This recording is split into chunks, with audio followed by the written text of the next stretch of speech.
Doncaster Rovers picked up a 2-2 draw in midweek League Two action against Mansfield Town and Nigel Clough.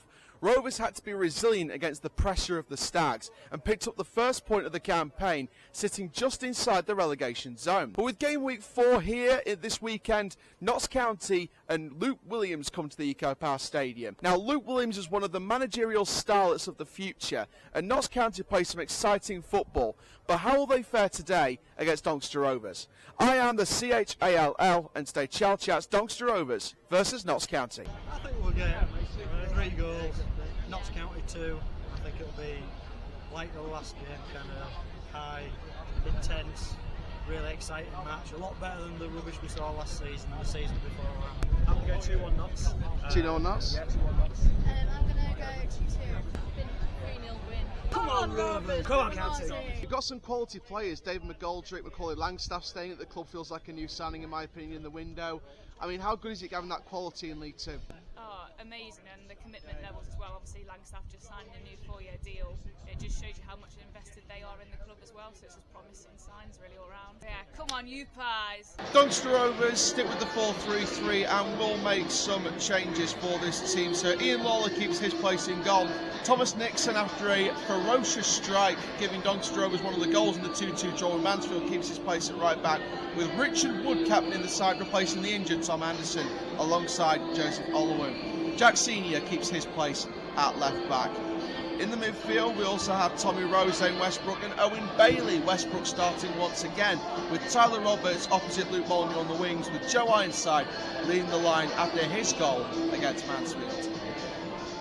For Notts County, it is Aidan Stone in goal, with a back three of Cameron, Brindley and Baldwin, with Jones and Austin involved with Palmer and Bostock.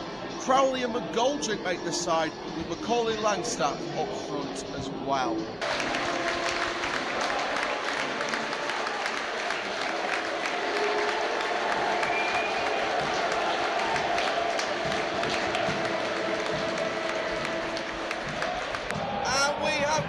It's Doncaster Rovers versus Notts County here at the EcoPower Stadium in EFL League Two action.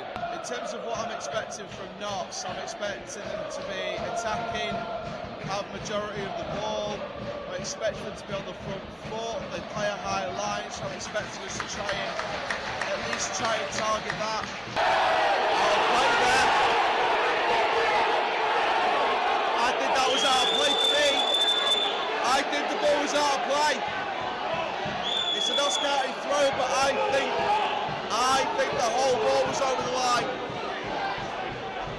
I think the whole ball was over the line there. Ball up.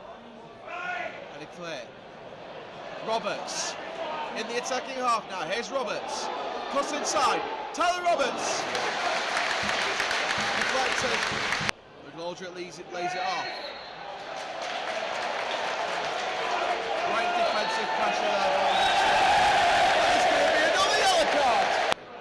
Good pressure there by Senior and Roberts. Fantastic pressure by Senior and Roberts. Tyler Roberts driving! And it is wide. They keep it in. Flick on. And it's now a chance here for Roberts to drive again. Foul there. Big foul there. And now they're going to pop it in the box. No, they're not. Now they are. And it's in.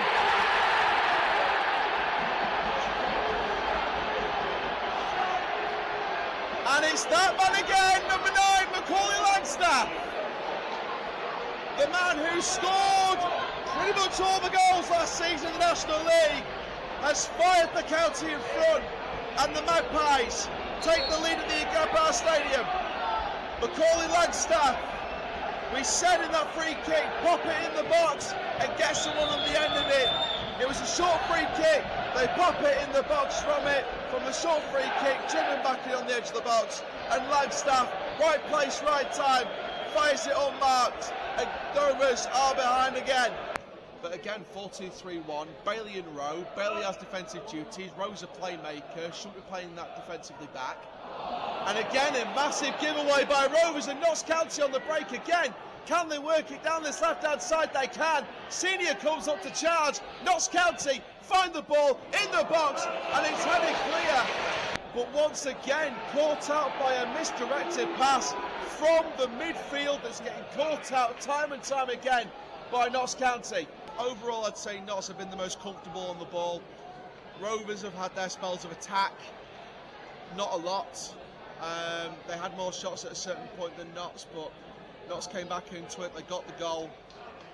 But again, then the main negative for me with Rovers, well, I'm not going to call it a negative because I don't like negative, I'll call it constructive criticism. The one constructive criticism for Rovers here is that midfield. I just think that midfield is changing up for the second half. Like I said, my personal prediction would be Bailey and then Rowe and Broadbent on the left and right respectively in front of Bailey. I would rather bring Westbrook off and have that midfield three, and I'd bring on Broadbent. If it's a fitness thing, fair play to Grant for not risking him. If it's not a fitness thing, I'd give Broadbent a chance in the second half to bring some energy into that midfield. But overall, I think Notts have looked the more comfortable, and I think they'll obviously with the scoreline, obviously, but in terms of the way they've played as well, I think Notts will be the happier going into the second half. I think Rovers have done well at times. I think they've put pressure on at times, definitely down on this left-hand side. I said earlier that play between Senior and Roberts, when that 2-on-1 situation earlier in the first half, I think they can be happy with that. They've caused some pressure at times in that first half down either flanks, and I've asked for them to be more outstretched on the flanks. But Notts have looked the more comfortable in possession, and Rovers have had its lackadaisical moments. Notts have had their own lackadaisical moments. But Notts, I think, will be the more happier going into the second half. But I think Rovers will have a base to build on, but Rovers will need to work better in that midfield, in my opinion. But football's all about opinions, and I know people think differently to what I do, and that's what we're here for. And that's what we're here as football fans for. So the Magpies and Rovers finished the first half, and in the first half, at the end of the first half, it's Doncaster Rovers 0, Notts County 1. And straight away in this second half, Notts County 2-0. 3 subs made. And the County fans go wild. Well, what a start to the second half for Luke Williams and Notts County 2-0. Total lack of marking the Rovers from the back, and Notts County just play it through like a cold knife through butter, or is it a hot knife through butter? And Notts County win 2-0 at the minute.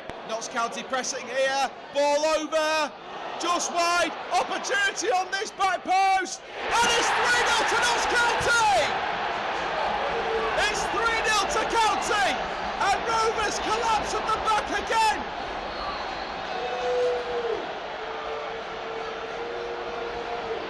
And the Rovers fans begin to walk outside the South Stand. And Notts County make it 3. But the way Notts County play, they're just playing it all the way through the gaps. Great touch there by Notts County, but just caught away from him, and Rovers going to goal kick for Ian Lawler. But again, what's the main thing there in that particular move from a Rovers perspective? Cutting down the gaps in defensive positions, cutting down the gaps out of possession. That play through there by Notts County. Simple ball through. 2 Rovers men either side of the Notts County man who received the ball from the halfway line, or beyond the halfway line, the defensive section. And again, too much of a gap. Good play through there. Rovers will clear it away, but again, if that counter player was quicker, he could have got there. And again, another pass cut out by Notts County. And now it could be 4. It almost was. Foul there on Deji. Play on, says the ref. But it could have been 4. Open gap on the right hand side, on the far side. And Notts County, once again, it was just wide in the play in the box, and it could have been 4. Notts County in this second half just seem to be first to everything. And Rovers need to really bulk up their ideas soon.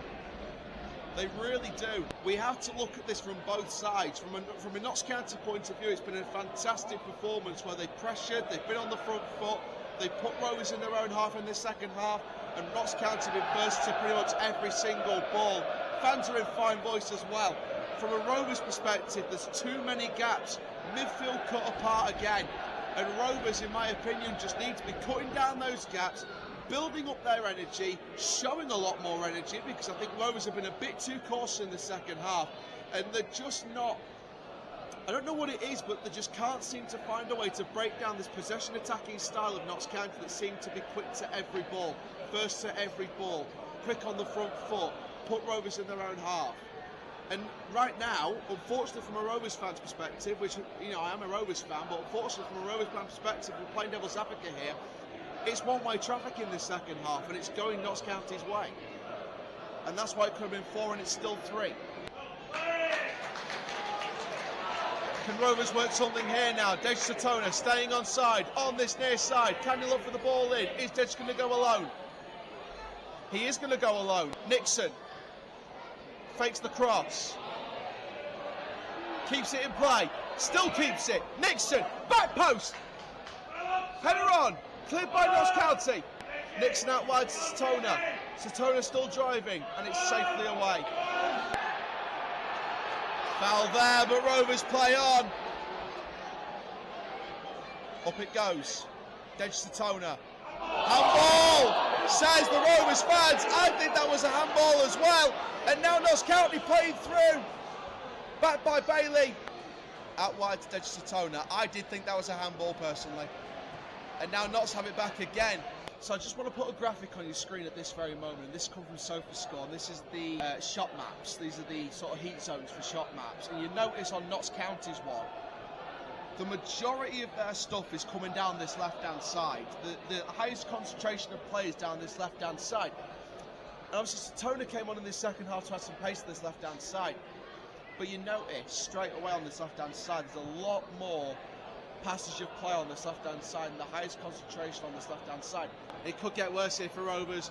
Ball in the box, shot, driven, on the backside. It's now 4-0. It is now 4-0. Scratch that, reverse it, it is still 3-0. And the Notts County fans, the old cheerio. And that's brilliant play there from Notts County. Can they find the ball? Lawler's there first, clears it upwards, and Notts will head it back. But here's another chance for Rovers to gain something out of this match. Can it go to 3-1? That's away. That pass is not strong enough. They do get it back though. Chance here to fire. Satona! It will end 3-1. And it is Dej Satona's first goal in a Rovers shirt. It is just a consolation goal. But they finally pulled the trigger. And Rovers get one back. The score will end 3-1 as it did in March 2017, but it will be a Notts County win, not a Doncaster Rovers win. So County come away with this with 3 points. Rovers have work to do once again. Full time here at the EFL Stadium. Doncaster Rovers 1, Notts County 3 at full time. The Magpies beat the Rovers.